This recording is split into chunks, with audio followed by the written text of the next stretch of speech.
At Arizona State University, we've made online education better, smarter, and more personalized so you can go further in your aspiring field. I decided to pursue medicine once I realized that ASU did have the online program for biological sciences. You're still required to learn the same curriculum. You're still being tested on the same content that anyone would be tested on in person. The comprehensiveness of the program prepared me so well for medical school. Explore over 300 programs at asuonline.asu.edu. If you love entertainment, current events, and Hollywood, don't miss Creator to Creators, hosted by the filmmaker Meosha, known for the Shudder hit documentary Horror Noir and the acclaimed film Anatomy of an Anti-Hero, Redemption. This show features interviews with filmmakers and creatives from around the globe. Join the fun with guest celebrities and gain valuable insights. Subscribe now and follow Creator to Creators. Hi, guys. Welcome to another episode of Creators to Creators today. Today, we have a special guest. Belle Aire. Welcome, welcome. I love your name. It's so cool. Thank you. I love it. It sounds like a DJ's name. Like, it's just like, ooh, that's great. I love how that fits. I am a DJ too, by the way. So. Yes. An amazing one at that. I love going back to the beginning. I always say the beginning, charts our trajectory in life. When we're kids, our little habits that we pick up along the way kind of follow us into our adulthood. So tell me a little bit about your childhood. What was that like? And how did you kind of find your way into doing the things that you're doing now? Okay.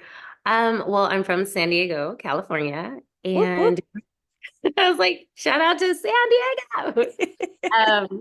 Growing up, my childhood, it was actually fun. Like my parents pretty much, they worked 9 to 5s. My mom was a flight attendant and my dad, he went from trying to do firefighting, and then he ended up suing the city for racial discrimination and ended up finding a new career. So it really taught me, like they instilled in me to follow my dreams, and your present is not, your past is not always your future. So with that being said, I was always the entertainment of the family. They'd be like, come out, Auntie so-and-so's here, come sing.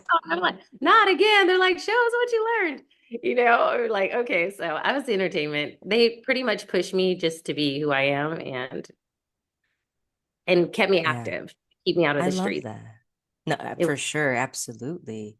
I mean, I love San Diego. I did a few films in San Diego, and I think San Diego is I think it's just different from Los Angeles. It's just slightly different. Like the people are just slightly different. I don't know. It's just me. I totally agree with you. San Diego's more laid back, and LA is, we got to go. Like, where are we going? It's really busy. So it's a nice step away to go back to family, regroup, get grounded, and then get back in the grind. Yeah, for sure. So tell me about was there a moment in like your childhood or like at a moment in your life where you knew exactly it could be something you watched or listened to that kind of planted that seed of like, yeah, this is what I want to do for the rest of my life? So yeah, I would say, I grew up with a singing family, and what really inspired me was my aunt. So my aunt had tried a career, she was a singer. She did local state traveling. She had a band. They were kind of like the Supremes. And then life was lifing. So she ended up just finding another avenue, and she wasn't able to fulfill it. So I was like, I'm gonna take on the torch. Yeah, definitely. So, yeah. I mean, I just don't, I mean, I know I've been to a few like shows and like there's the DJs, and I always wonder like, how does one get into that world? How does that even what does that even look like? I'm just curious. It was curious for me too. It all started, I mean, I didn't have it figured out because, I started as a writer, and then I went to music as singing. Then I was a personality host on the red carpet. And then the pandemic happened, and Mm. I got a gift certificate, which was interesting, to Guitar Center to get DJ lessons. And I was like, I never wanted to be a DJ. Like, what is this? So I went, I wanted a purse actually. So I ended up doing the DJ lessons with DJ Vita. She was known like on the radio, and she was my teacher, and she's retired now, but it was a lot of fun. I thought I was just going to do house show parties, but then the pandemic happened and it ended up being Zooms, and people would be like, "Oh, can you do, I'm having a party, can you do karaoke?" Anytime we came over. Wow. And then I just found a love for it. I was Hmm. like, "Oh, you know what? I could put people's music out there." Yeah. And how I was starting and want DJs and stuff to play mine. So I also looked at it as an outlet to be able to help others.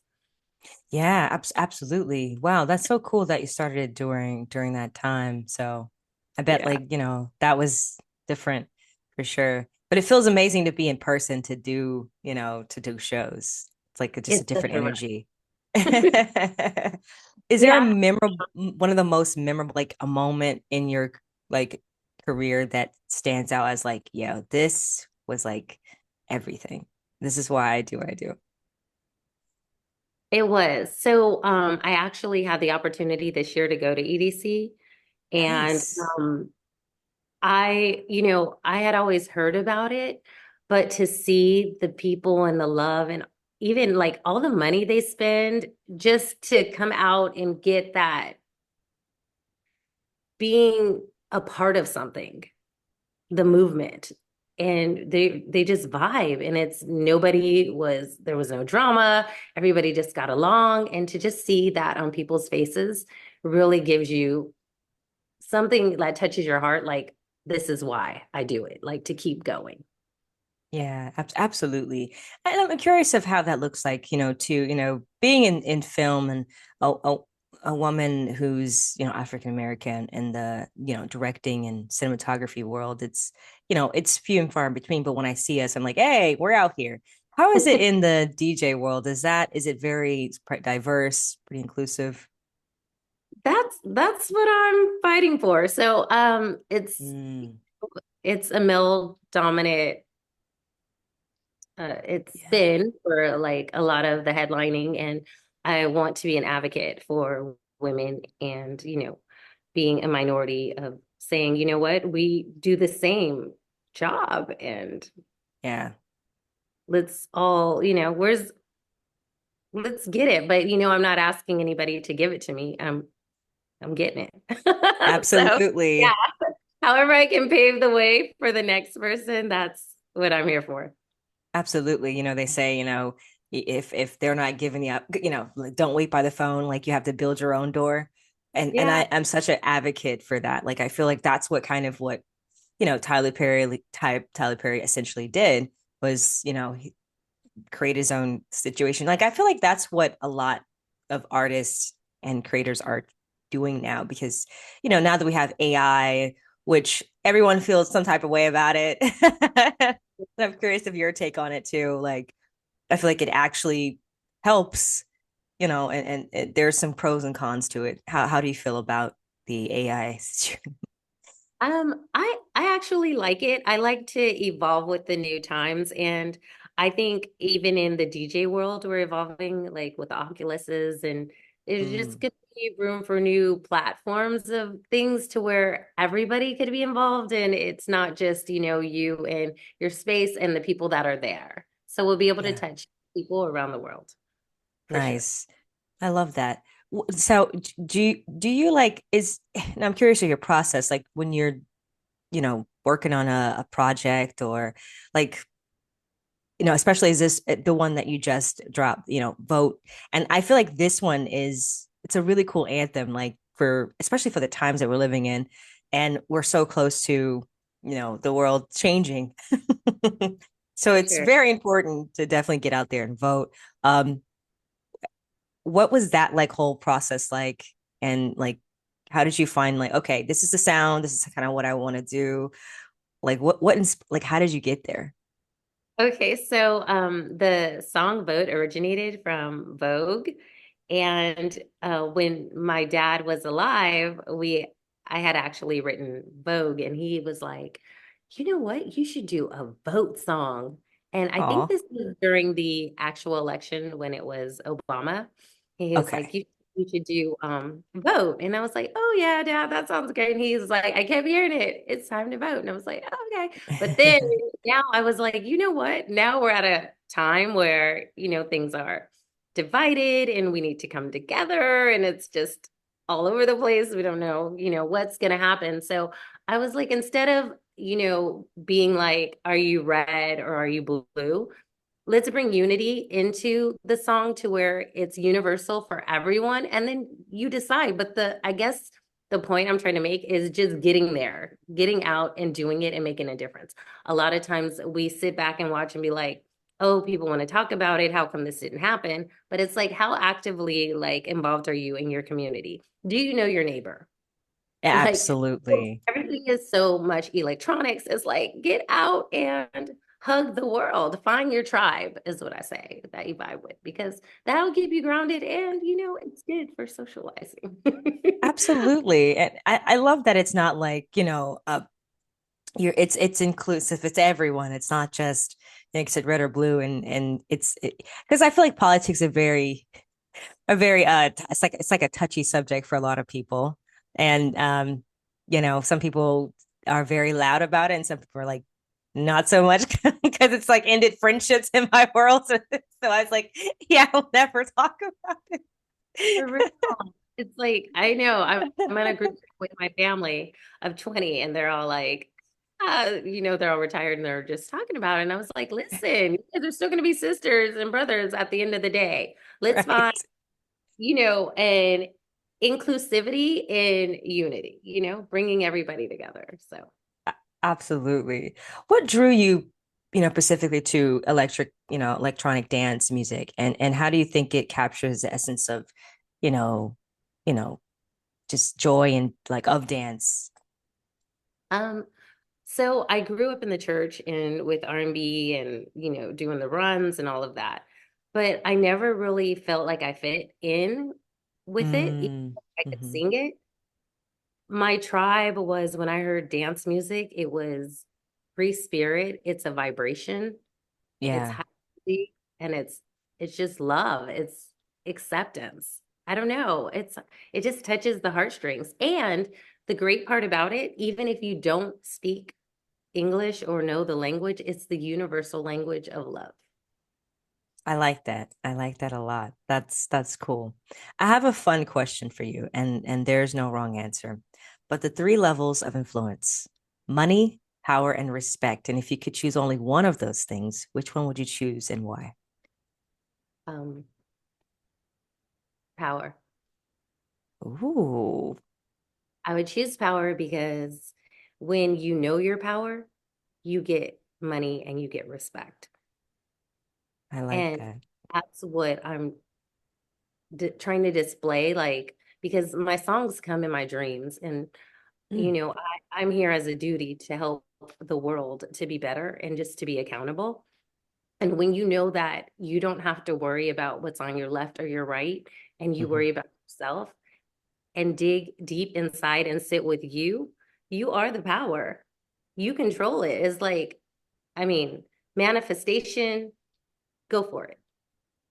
See it, believe it, achieve it. I love I I'm all about the manifestation. I believe that's so real because I think literally we are products of what we think. Like what we're living right now is what we thought, years ago. It's kind of crazy. So I'm always constantly reminding myself or catching myself with certain words. I'm like, oh no, no, no. Yeah. Yeah. And I'm doing this, I'm this. Because if you hear people say, well, how long are you going to be dreaming about something? Yeah, Right. unless you're actually actively doing it. So absolutely. Words are so powerful. I love Yeah. that. And that's what I deliver in my lyrics of, people working on themselves and just being accountable for being a good person. It's hard to be negative, and it's easier Yeah. just say, you know what, girl, I like your hair, or that goes. So just putting good in the universe, you get it back, 100%. Do you feel like the music world is in favor? Like, I mean, you're competing, I guess, on the music charts. It's like, indie, I guess, and there's the mainstream artist. Do you feel like the music world is in favor more, like in favor of the artist? And is it kind of harder to kind of get your stuff out there? Um, I think that nowadays everything is more so like social media numbers, being active in on it, Yeah. and kind of like a distraction to me. Mm, Because it'll say, "Oh, you've had this much screen time on such and such," but honestly, I just feel like if you're doing the work and you're living in your purpose, things are just going to happen for you. Like you're not competing with anything. It is what mm, put out there. You are what you put out there, for basically. sure. Absolutely. Do you feel do you feel like I don't know, indie well, a lot of artists say they want to get signed to a major label, but then you hear the stories of like some of the labels, the 360 deals. So it's like, and then you hear the stories like Chance the Rapper, where he's an indie artist, and you're like, wow, he's done so many amazing things. Is you just have more, I would say indie artists have more creative freedom. I do think that indie artists have more creative freedom, but I also feel that you have to know your homework. Like you have Very to do true. the work. You have to study. You can't just be like, "Oh, I want to be famous," and sign your away. Like you have to know your purpose, your journey. You have to map it out. Align yourself with people that are good for you. And just because it worked for one person, that was what was for them. You have to find what is for you. Absolutely, absolutely. I love that. So you write, so you also, write as well. Yes. Nice. That's so cool. So you're like the whole package. You do it all. Yeah, That's but cool. I didn't get there overnight. Like literally, like it's so funny because sometimes people see people as like, oh my gosh, they're famous. They just made it. It doesn't happen. I mean, it could, but for me, it didn't. Like I planted seeds and sometimes it wouldn't grow. So I'd have to plant seeds all over. And then it now is the time for harvest. So I'm I really love that. The time grateful. for harvest. That is so true. Like I do feel like, I don't know, it feels like a great year. A lot of things are coming to a head. I read somewhere too about you want to like get into like you want to help the foundation of abused women and children. Like I read that, I was like, wow, I love that. Like it's bigger than just, you know just the music, the art, like you want to really get involved with those kind of movements. What does that Yeah. mean to you, and Um, why? it means a lot because, I healed from a lot of trauma of things Mm, that, you know, I had dealt with growing up that I just thought was okay, and the different unacceptable behaviors because I didn't know. And yeah. when you heal from something, you're able to like accept and grow from your scars. That's a part of you. That's a part of your journey. So it's not bad. You're not a bad person. So, Mhm. people need to know that people care. I think that's the main thing. And sometimes it's hard when you're in a place, where you think that nobody cares, but then your angels, are there to help you. Love So that. we gotta be Mm, good. So I wanna give back for sure. I do give back a lot, but that is where I'm passionate about because it's something that I've been through. So I'm able to. mm. Wow, that's beautiful. Thank you for sharing that. Yeah, it's a beautiful thing to share, be able to share like what you've been through, but also to help others and show them like it's okay. It gets better, or it Yeah. can get better. I like Yeah. that. Fun question for you. If you could have a coffee date with any artist, living or dead, who would it be and why? Ooh, Tupac. Oh, wow. Wow. Okay. I did not expect that one. I was like, yeah, I just because he was a lyricist and I feel like he knew a lot of things and just I would like to pick his brain. I'm a Gemini. Oh, Yeah, it just be interesting. I didn't see that one either. so, yeah, I Nice, nice. Miss Story. And he was an That's advocate. awesome. Absolutely, he was. He was you know, I think unfortunate. A lot of people finally got to know who he was after after he was gone, because I think a lot of people thought like he was just a rapper and he Yeah. wasn't just one thing. He was an advocate. His messages were like just like wow. So it's cool that he used his platform for that. And yeah, that would be an interesting coffee, you know, exchange. That's cool. I like that. What advice would you give to, up and coming DJs or people that are trying to get into that world? What would you tell them? um, Practice and just get out there. I Yeah. love that. I love that. Also, where can people find you on social media to follow everything you got going on? Okay. My social media is I am Belle, Belle, Aire, Aire. I am Belle Aire. Love it. I love it. Thank you so much for coming. This is great. I love talking to you about your journey, and yeah, that was cool. Erica. And thank you all for listening. And always remember to live, love, laugh. We'll see you guys next time. Bye Jamila. bye. Bye.